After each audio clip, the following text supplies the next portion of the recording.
Hello, my beautiful souls. Welcome back to my channel. Please like, share, and subscribe my channel. Thank you.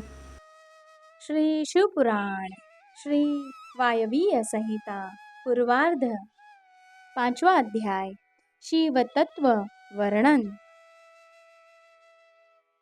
ऋषि बोले, हे वायुदेव, आप हम सबको यह बताइए कि आपको यह ईश्वरीय ज्ञान कैसे प्राप्त हुआ है, जिनका जन्म अभी तक अप्रकट है।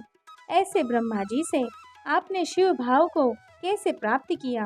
प्रभु, हमारी इस जिज्ञासा को शांत करें और हमें ज्ञान प्रदान करें।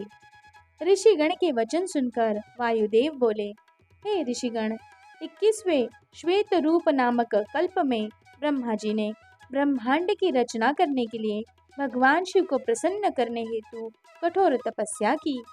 तब उनकी कठोर तपस्या से प्रसन्न होकर कल्याणकारी शिव ने उन्हें अपने स्वरूप के दर्शन दिए। तत्पश्चात उन्होंने परम शिव तत्व ज्ञान का उपदेश दिया। अपनी तपस्या के प्रभाव से ही मुझे ब्रह्म ज्ञान की प्राप्ति हुई है। सर्वप्रथम मुझे पशु पाशुपति संज्ञक ज्ञान प्राप्त हुआ। इस ज्ञान को वस्तु विनाशक माना जाता है। चेतन और प्रकृति दोनों का नायक ज्ञान ही है। पशु पाश एवं पति को तत्वज्ञ कहते हैं। क्षर प्रकृति अक्षर पुरुष और इन दोनों का प्रेरक परमेश्वर है। प्रकृति माया है, माया ही परमेश्वर की परम शक्ति है। जीव अपने कर्मों का फल भोगने के लिए ही माया से आच्छादित रहता है।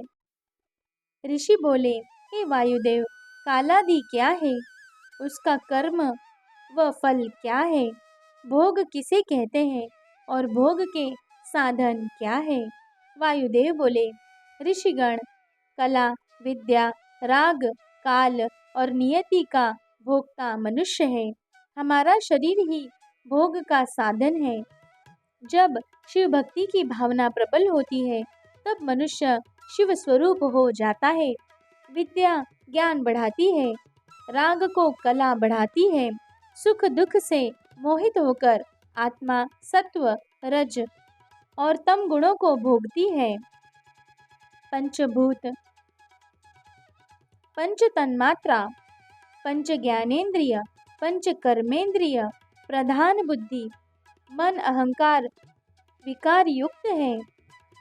श्रेष्ठ पुरुषों ने आत्मा को भिन्न माना है। मनुष्य अपने कर्मों का ही फल भोगता है। ईश्वर सर्वज्ञ और अगोचर है, वही अंतर्यामी कहलाता है। शरीर तो दुखों की खान है, वह नश्वर है और नष्ट हो जाता है। संसार में आकर वह जन्म मरण के चक्र में घूमता रहता है। आत्मा कभी नहीं मरती, वह अमर है। आत्मा एक के बाद दूसरा शरीर धारण कर लेती है। जीवात्मा ज्ञानहीन होने के कारण सुख दुख भोगने के लिए स्वर्ग और नरक में जाती है।